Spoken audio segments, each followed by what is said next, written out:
In the cold spring of 1867, under a sky shrouded in gray clouds and wind-tossed ashes of the past, a carriage wound its way through the narrow, snaking roads of rural Massachusetts. The hooves of the horses clattered against stone, echoing through the ancient woods that flanked the path like silent, towering sentinels. Inside the carriage sat Dr. Elias Caldwell, a physician and rational man molded by the rigid certainties of science. Beside him, cradled in a blanket of wool and silence, was his 9-year-old son, Timothy Caldwell. Timothy had not spoken in nearly 3 years. His mouth could form words. His mind could comprehend language. Yet no sound ever passed his lips. He would only stare, blank, unblinking, not into the world around him, but seemingly through it.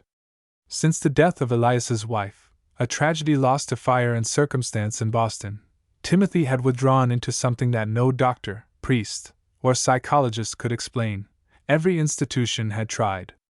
The Boston Asylum for Disturbed Youth, the American Institute of Neurology, even Dr. Merriweather's famed hypnotic trials.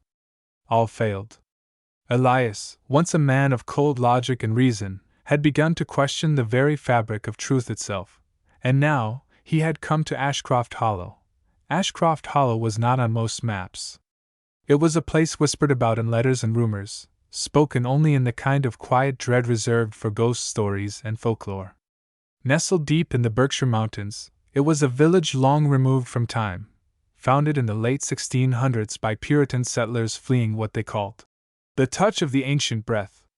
Its history was riddled with tales of vanishings, strange births, and unnatural silences. But Elias had not come for legend. He had come for a name. Dr. Alistair Grieve. An elderly physician who had retired to Ashcroft decades ago. Dr. Grieve was a brilliant mind once feared by colleagues for his radical beliefs. He had vanished from academic circles after publishing an essay entitled The Hollow Mind, Consciousness, and the Void Beyond Comprehension. It was discredited immediately, deemed unfit for even fringe medical theory, and Grieve disappeared into the wilderness. Yet a former colleague of Elias's, drunk on absinthe and nostalgia at a medical conference, had insisted Grieve still took in unexplainable children. So here Elias was, riding toward a forgotten village to meet a man the world had dismissed, with a son who could not speak, and eyes that no longer blinked like a boy's. The carriage passed beneath an arch of gnarled birch trees that looked more like skeletal arms than branches. A rusted iron sign swung above the path, Welcome to Ashcroft Hollow, founded 1693. Below it, scratched crudely into the metal by an unknown hand, They come for silence. The town unfolded like a painting gone gray with age. Cobblestone streets webbed through clusters of crooked cottages, their chimneys coughing black smoke. The townspeople, sparse and slow-moving, stopped to watch the carriage with wide, glassy eyes that seemed far older than their faces. No one smiled. No one waved. At the heart of the village stood a church, long abandoned, its steeple leaning like a drunk. Across from it, the only building that bore signs of modern care, a large manor house cloaked in ivy and shadow. The Caldwell carriage pulled to a stop before it. Dr. Grieve stood waiting. He was tall, impossibly thin, with hair as white as ash and skin like weathered parchment. A scar ran down the left side of his face, disappearing into the high collar of his Victorian coat. His eyes, pale blue, almost translucent, flickered with something not quite human. Not sinister, but ancient. "You've brought the boy," Grieve said, not as a question but as a certainty. Elias stepped out of the carriage. "Yes. This is Timothy."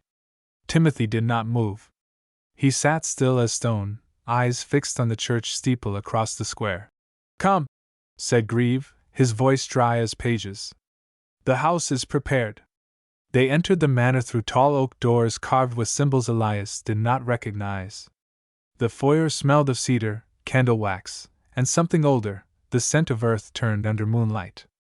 Paintings lined the walls, portraits of children, all silent, all staring. "This was once an orphanage," Grieve said, leading them past a staircase into a study filled with books that hummed in languages Elias could not place. "Before it was that, it was a school.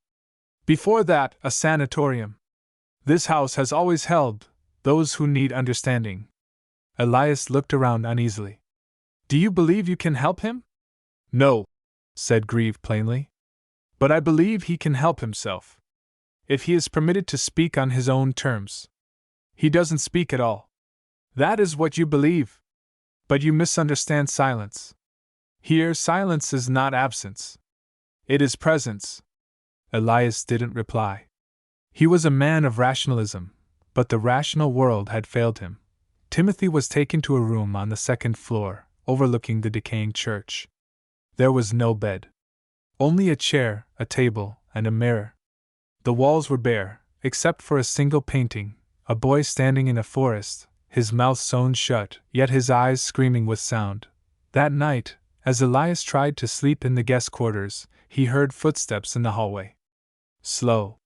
Deliberate. But when he opened the door, no one was there. In Timothy's room, the mirror had fogged, though there was no heat or breath. Across the glass, etched by an invisible hand, were the words, "He is not alone in there." The next morning, Elias demanded answers. "Who else is in this house?" he asked. "Only the boy," said Grieve. "And you?"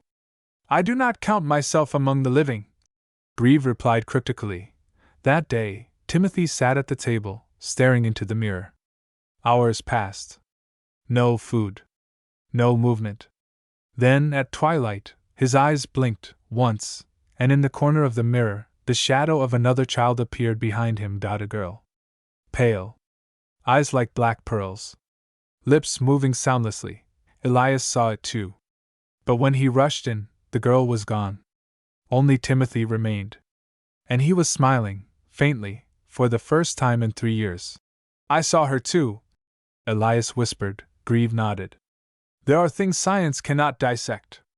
Your son is not broken. He is listening. The question is, to what?" That night, the church bell rang. No one had touched it in 40 years, and in the attic of the manor, Elias found dozens of drawings. All childlike. All in the same hand.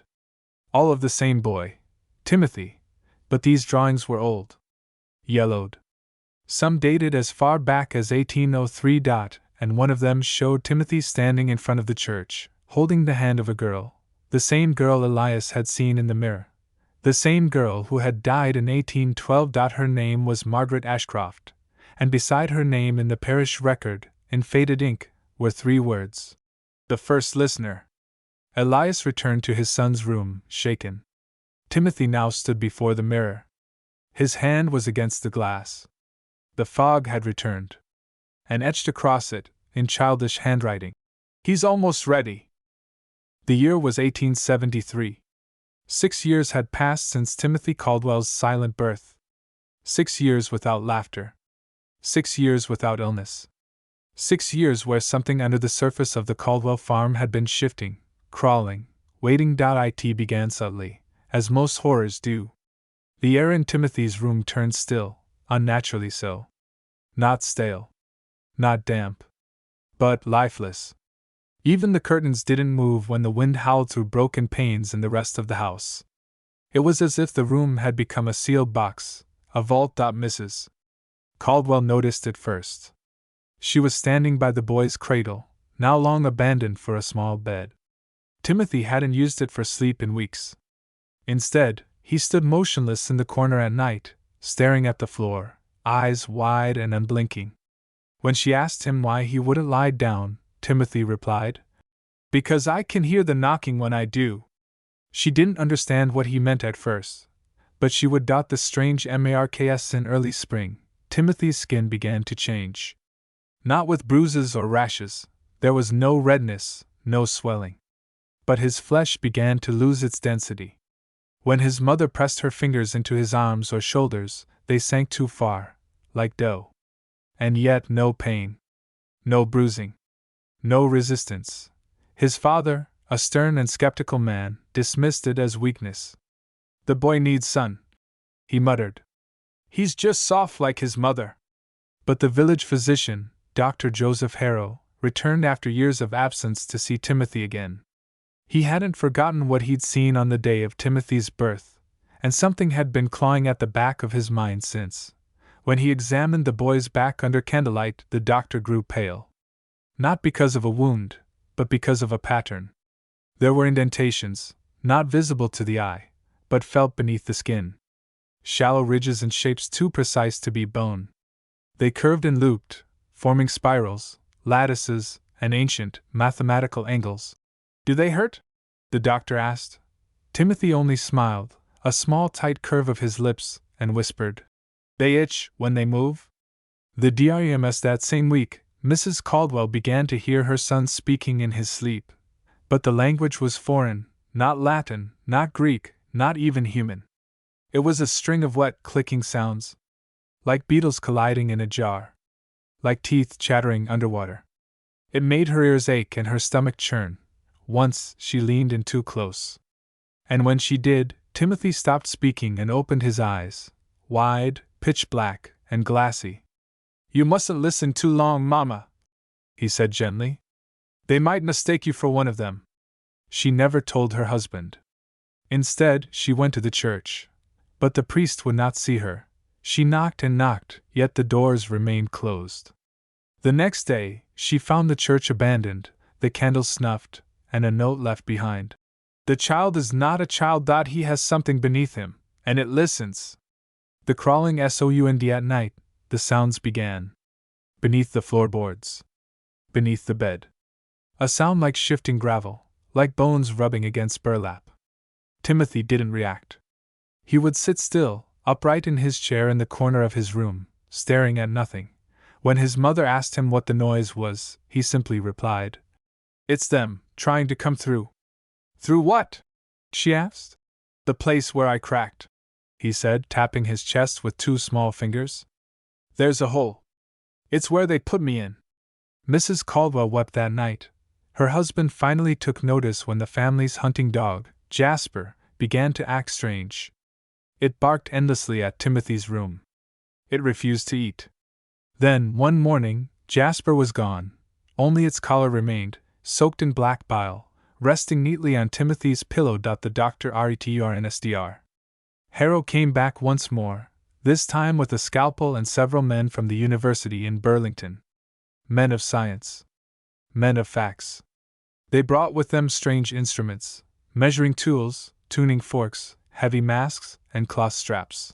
"We believe the boy is not ill," Harrow explained to the parents, "but rather altered." Mrs. Caldwell screamed at him to leave, but Mr. Caldwell permitted them to examine the boy, desperate to prove his son was not cursed. They placed Timothy on a long wooden table in the parlor. He offered no resistance. The first thing they noticed, Timothy had no pulse. No heartbeat. Yet he moved, breathed, blinked. The second thing, when the scalpel sliced a shallow line into his arm, there was no blood. Only a thin stream of translucent fluid, cold as river ice. They ran a stethoscope along his chest. There was a faint sound, not a heartbeat, but something else. A scraping. As if something inside him was crawling up the inside of his ribcage. Doctor Harrow backed away. "What is this?" one of the men asked. Timothy turned his head slowly toward the man and whispered, "Do you want to see where I go when I sleep?" The cold ROM that night, Mrs. Caldwell refused to let Timothy sleep alone. She brought him to their bedroom, despite her husband's protests. At 3:12 a.m., the knocking began, from beneath the bed. Then the wall. Then inside the wardrobe. Timothy sat upright and pointed to the far corner. "They're inside the cracks now. I think the wood remembers them." Suddenly, the wardrobe door creaked open. Not swung. Not pushed. It slowly peeled open like damp bark from a rotting tree. Inside, there was no clothing. Just a dark tunnel bored into the wooden backing, impossibly deep and dripping with condensation. Mrs. Caldwell screamed. Mr. Caldwell ran for his rifle, but Timothy only walked toward the wardrobe. "It's time," he said softly. "They said I could come home now. The shell is ready." He stepped into the wardrobe, and the tunnel swallowed him whole. The sound that followed was not a human sound. It was wet. It was joyous. It was ancestral. The return and the boy returned at dawn. He walked through the front door, dry as bone, barefoot and smiling. His eyes were dull now, but beneath his skin, underneath that thin, papery flesh, things shifted. You could see them if the light hit just right. Fingers, maybe? Roots. Eyes. He no longer spoke in full sentences.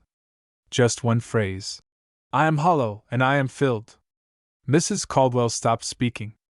She began sitting in a rocking chair for days on end, eyes locked on the fire, whispering prayers in German. Mr. Caldwell hanged himself in the barn. Dr. Harrow and the university men left the region entirely. Epilogu. The Caldwell farmhouse still stands. Locals say no one has lived there since the fall of 1873. The windows are boarded, the well dry. And yet at night there's a faint glow from the second floor. A dim, greenish light that pulses softly, like a heartbeat. Some say Timothy Caldwell was never born at all, but grown, a vessel for something older than man. A hollow pot of skin for the forgotten things beneath the roots of the earth. And some say he still waits inside that house, smiling behind the curtains, watching, listening, waiting. Outro narration, YouTuber voiceover. If you found this tale chilling, make sure to subscribe to Litany of Horror and click the bell so you never miss another journey into the unnatural. The story of Timothy Caldwell is far from over. Part 3 will reveal even deeper truths, and a secret buried under Dagger's Hollow for centuries. Until then, beware the sound beneath your floorboards. It might not be rats. It might be the beginning of a hollow awakening. The autumn of 1867 rolled in heavy and gray, as if the very sky above Dorset Hollow had grown weary of holding back its secrets. The days had become shorter, the winds more aggressive, and the villagers more reclusive. Even the birds that once nested in the chapel steeple had abandoned it, as if nature itself understood that something unnatural stirred within the bones of that cursed place. Timothy Caldwell had not spoken in weeks. Not in the usual sense, anyway. His lips would move silently at night, and sometimes his hands would twitch in rhythmic pulses, almost as if they were conducting an invisible orchestra. His mother, Eleanor, had taken to sleeping on the floor by his bed, praying silently while clutching her rosary until dawn.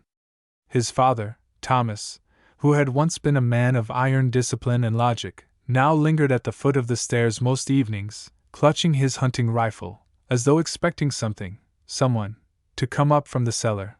But it was what happened in the old church bell tower that broke the final barrier between unease and outright terror. It was the local pastor, Father Wilhelm, who first spoke of it. He had taken over services after the mysterious disappearance of Reverend Fletcher. One October morning, he burst into the Caldwell home, pale as a bleached sheet and shaking uncontrollably. He was under the bell, the old man stammered. The boy, he was under the bell. Timothy had not left his home in over a month. Eleanor insisted it must have been a misunderstanding. But Father Wilhelm insisted. The bell had rung, twice, echoing across the silent hills like a scream swallowed by thunder. No one had pulled its rope in decades, and yet, when the villagers rushed to the chapel to investigate, the heavy bell was still swaying. Beneath it, carved crudely into the wooden floorboards, was a spiral, a symbol none could recognize, and a small pile of dead birds arranged in perfect symmetry. Timothy's name had been carved into the base of the bell in scorched black letters. Words spread fast. Doors that once opened to the Caldwells began to close. Timothy was no longer the boy with strange dreams. He had become something else in the eyes of the village. A cursed child. A vessel. And as for Timothy himself, he had changed too. He would wake in the middle of the night, hands and feet dirty, with pine needles tangled in his hair. His fingernails were sometimes filled with bits of stone or soil. But Eleanor swore on her soul that the house was always locked. There was no way for him to have left. She would check the doors a dozen times a night. Yet somehow, each morning, Timothy would return with new signs of travel, gravel bruises on his ankles, candle wax on his palms, or once, a single church bell clapper tucked beneath his pillow. The family's old dog, Murphy, a loyal mutt who had guarded Timothy's crib as an infant, now refused to enter the boy's room. It would whimper at the threshold and bark at the corner near the wardrobe, backing away with its tail between its legs. Then came the dream's point one night, Eleanor heard her son moaning softly. She lit a candle and approached his bed, only to find him drenched in sweat, eyes rolled back, whispering a phrase over and over. They're beneath the bell. They live in the pit. They sing without tongues. They remember me. She tried to shake him awake. He screamed, not like a child, but like a grown man drowning in boiling oil. His voice changed. For a moment, it was not Timothy's voice. It was deeper, ancient. Not English. Not human. The next morning, they found scratches along the hallway walls. Symbols matching the spiral carved under the bell tower. They weren't written in ink or chalk, but in a thick, dark brown smear that would not wash away. Thomas, ever the skeptic, began digging under the chapel. He gathered 5 men, all former soldiers, and descended into the forgotten crypts beneath the stone flooring. What they found has never been written down officially, but 2 of the men refused to speak again for the rest of their lives. One man, Gregory Shaw, took his own life the following Sunday by hanging himself inside the chapel. What Thomas did tell Eleanor, before locking himself in his study for 2 days straight, was this. There's something buried down there, El. Not bones. Not coffins. Rooms. Tunnels, doors made of ash wood and metal hinges shaped like mouths. And we heard music, he added softly. But no one was playing anything. After that, the town council ordered the chapel boarded up. They sealed the doors with iron chains and melted wax, and carved a cross into every beam of the structure. No one was to go near it, but Timothy was already gone by then, not physically. His body remained. He sat, wide-eyed and mute, on the porch swing, staring up at the sky with a crooked neck, tracking something only he could see. Sometimes he would hum, a tune no one recognized but couldn't forget. It sounded like the ringing of bells, but twisted, warped. Dissonant. One night, Eleanor woke to find Timothy gone. They searched the house. Then the woods. Then the cemetery. But he wasn't anywhere, until the next morning, when they heard the bell again 3 times, and when they forced their way into the boarded chapel, they found him sitting at the center of the sanctuary, surrounded by hundreds of small stones arranged in a spiral around him. His mouth was filled with earth. His fingers had been broken and reset in unnatural positions, but he was smiling. He looked at them, truly looked at them, for the first time in months, and said with a voice as soft as soot, Let me hear it. The song beneath the bell. It's not for you. After that, the Caldwells left Dorset Hollow. No one knows exactly where they went. Some say they joined a group of mystics near the Canadian border. Others claim they vanished en route, their carriage found overturned in a ravine, the seats empty but still warm. As for the church, well, it didn't remain empty for long. Local children began daring each other to approach it. One boy, Simon Peake, disappeared near the chapel steps in 1871. His shoe was found inside the bell. Still warm. Still echoing. Villagers swore they could hear Timothy's tune on stormy nights, humming through the winds like a warning, or a lullaby. By 1875, the entire building had collapsed during a lightning storm. Only the bell remained, half buried in the rubble, blackened but intact, and still, on certain cold mornings, travelers swear it rings, just once. Long. Hollow. Familiar. They say if you follow the sound, you'll find more than the ruins. You'll find the spiral. And maybe, if you listen closely, you'll hear the voices, the ones beneath the bell, and they will remember you, just like they remembered Timothy Caldwell. In the shadow of a waning century, the winds over upstate New York began to howl with a peculiar sharpness. The year was 1867, and the village of Galeshade had grown quieter than it had ever been before. But the silence wasn't peace, it was dread. And at the center of that dread stood a 12-year-old boy named Timothy Caldwell. By now, the villagers avoided Timothy. Children no longer played within earshot of the Caldwell house. Even the trees surrounding the home had an eerie bend toward the east, as if they too were trying to escape his presence. Those who remembered his birth spoke in hushed tones. He had never cried as a baby. His skin was always cold.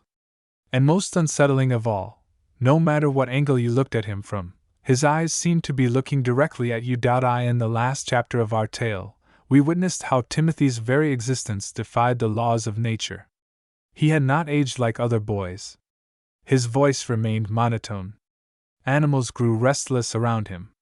And documents from early medical examinations had mysteriously disappeared, as if the world itself wanted no record of his condition. But now, in part 4 of this terrifying story, we journey into the archive of missing places, a place where lost knowledge lingers, and where the boundary between science and nightmare begins to decay. The Caldwell family estate stood beside a stretch of pine forest that locals called the Edge That Swallows. A forgotten trail once led from the estate to the ruins of a monastery that had burned down in 1792. But it wasn't the monastery that concerned the people of Gale's Shade, it was the archive beneath it. Stories had long whispered of a secret library buried below the monastery ruins, a place built by heretical monks who documented things too cursed for the Vatican. These records, many believed, held knowledge about children born untouched by time. Some even claimed that those who entered the archive never returned, and so it was, on the night of November 3, 1867, that Timothy Caldwell vanished from his room without a sound. His mother, Margaret Caldwell, awoke to find his bed empty and the windows wide open. Snow had begun to fall. There were no footprints in the snow, no signs of escape or intrusion. It was as if the boy had evaporated. But the next morning, something even stranger happened. A black envelope was found on the front porch. On it, in perfect, ornate handwriting, was written, "For the truth you fear to seek. The archive opens only for the explained." Inside was a small key, silver, etched with the insignia of a burning eye, and a map. That map, when fully unfolded, revealed a hidden trail beneath the burned-out monastery. It detailed a narrow passage, carved from bedrock and sealed with mortar hundreds of years ago. Desperate for answers, Margaret Caldwell enlisted the help of Dr. Thaddeus Greaves, the town's physician and one of the few remaining scientists who still showed interest in Timothy's condition. Dr. Greaves was no ordinary man.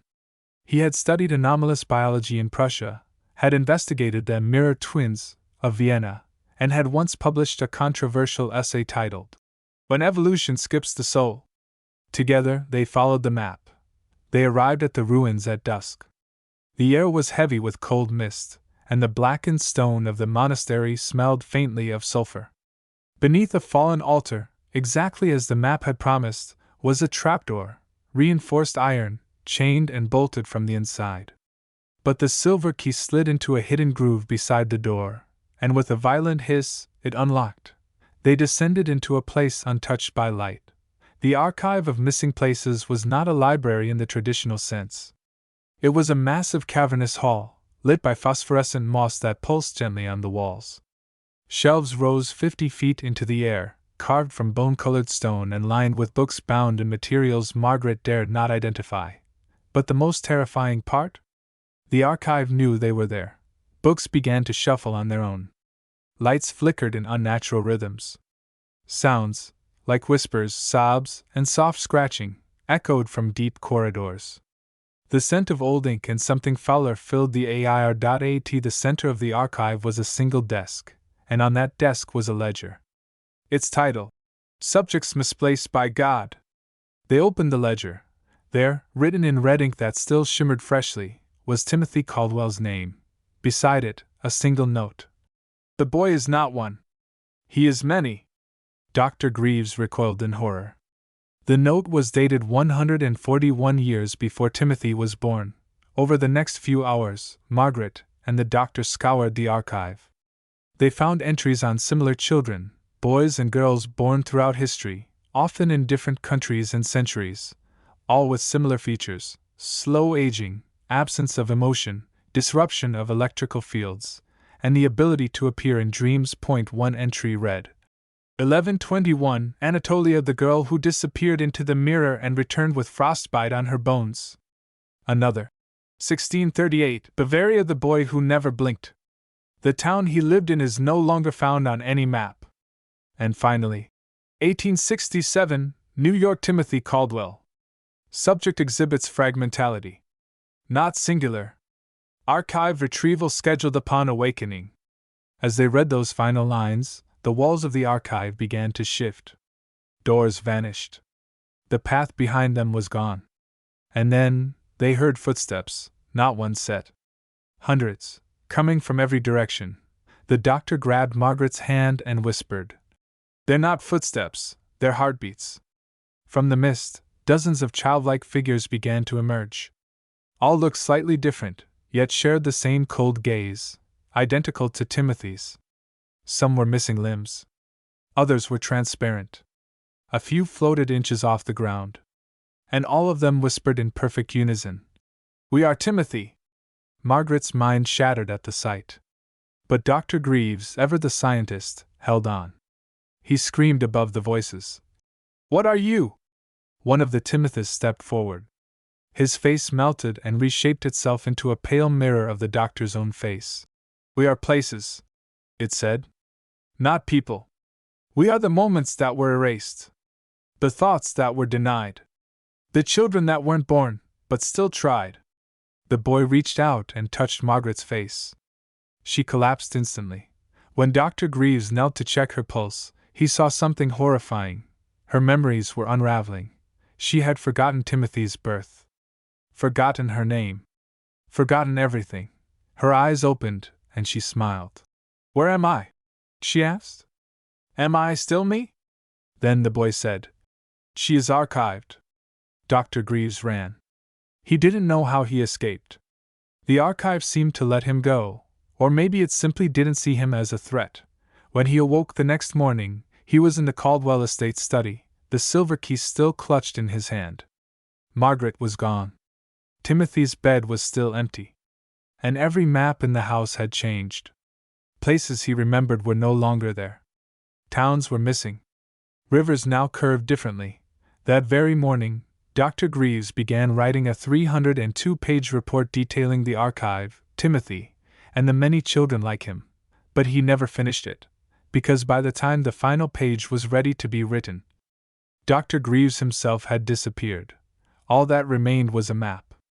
A new one dot, and on the bottom right corner of that map, written in the same red ink, were the words, "Greaves Thaddeus, archived, August 4th, 1867. And now we must ask, where do people go when they vanish without a trace? Is it possible that some children are not human, but archives themselves? Timothy Caldwell was not one boy. He was a fracture, a ghost of moments that shouldn't exist. He was the walking sum of what was erased, and he was never meant to be explained by science, because some mysteries aren't errors in nature. They are corrections. Join us next time as we uncover Part 5. The Astral Replica, where a boy returns from the void and brings copies of himself. Until then, check your maps. Some places have started to go missing again.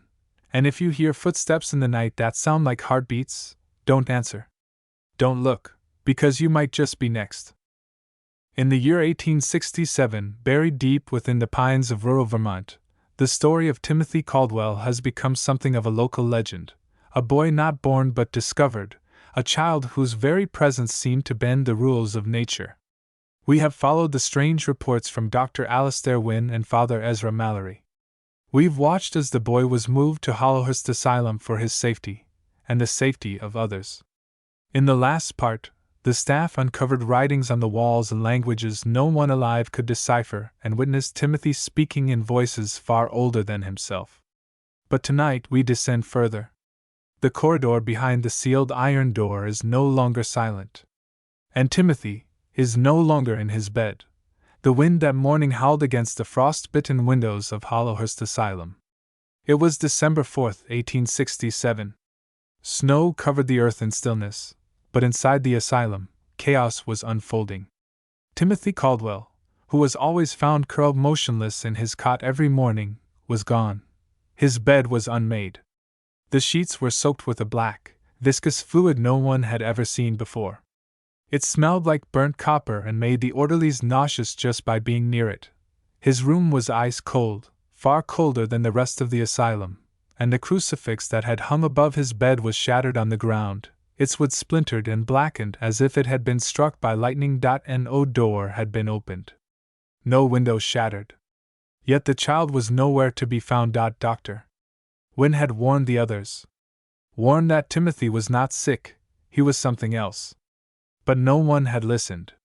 Now that something else had slipped through the cracks, there had always been one door in the asylum that no one opened. At the end of the east sub-basement hallway, beyond the laundry chute and past the old boilers, stood a door made not of wood or iron, but a dull, leaden alloy. It had no knob, no handle, and bore no markings. It had been there since the asylum was built, but no records indicated who ordered it or why it was installed. The priests called it the sealed gate. The nurses called it the cold door. Whatever its name, no one dared to go near it. Not until that morning, because from behind that door, low, steady, and terrifying, a hum began to sound. A note not of any instrument, but deeper, like the vibration of the earth itself. The kind of sound you felt in your bones before you heard it in your ears. It started the morning Timothy disappeared, and it did not stop. Dr. Wynne had kept a detailed journal throughout Timothy's stay. But his final entries, found years later, reveal what he discovered in the hours after the boy vanished. December 4th, 10:47 a.m. The humming has intensified. Not just sound, language. There is cadence to it. Some rhythm I cannot place, but it strikes something primal in my skull. I swear, it is shaping thought before thought occurs. I fear the boy did not vanish. I fear he returned. Returned to where? That door. That place. I dreamt of it last night.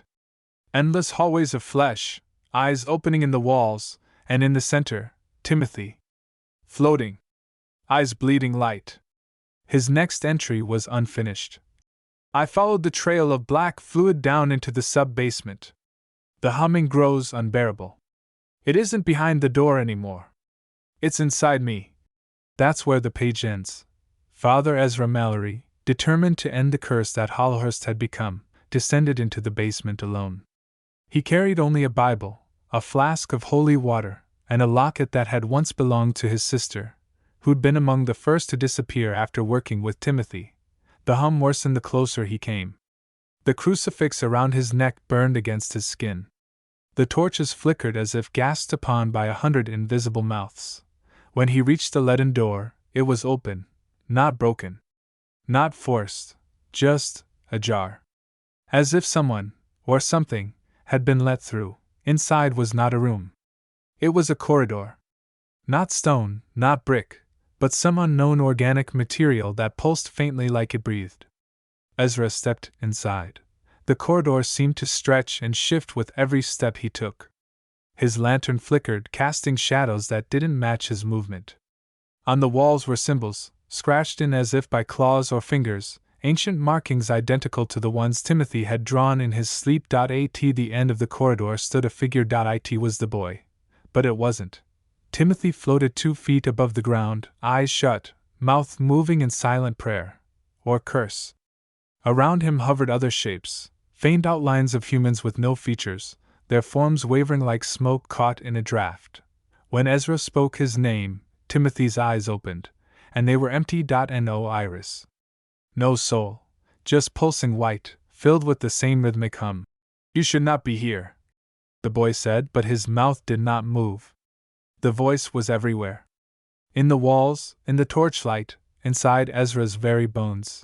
You opened the door, Ezra cried, clutching the locket, praying aloud. What are you? What have you become? Timothy's form twisted. He grew tall, then small again.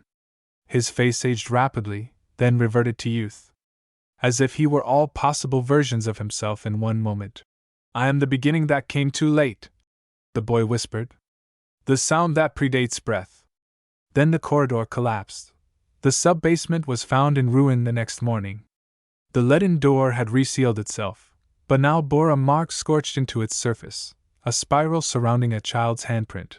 Father Ezra's body was never found. Dr. Wynne was discovered unconscious in the chapel, his hair turned white, his fingernails ripped from his hands. He never spoke again. The asylum was closed a year later and abandoned completely by 1870. Locals claimed it was cursed ground. That some nights, the humming still returned, and sometimes, very faintly, A child's voice can be heard beyond the woods, singing in languages no one alive can understand. Outro Timothy Caldwell was never recovered. No grave. No death certificate. No final word. But the story lives on, passed through whispers in the snow. Through the journal entries smuggled from a ruined asylum. Through the paintings of strange doors found drawn by children who'd never heard of Hallhurst. And always, always, accompanied by the hum. What lies beyond that sealed door? Science couldn't explain the boy. And it cannot explain what followed him.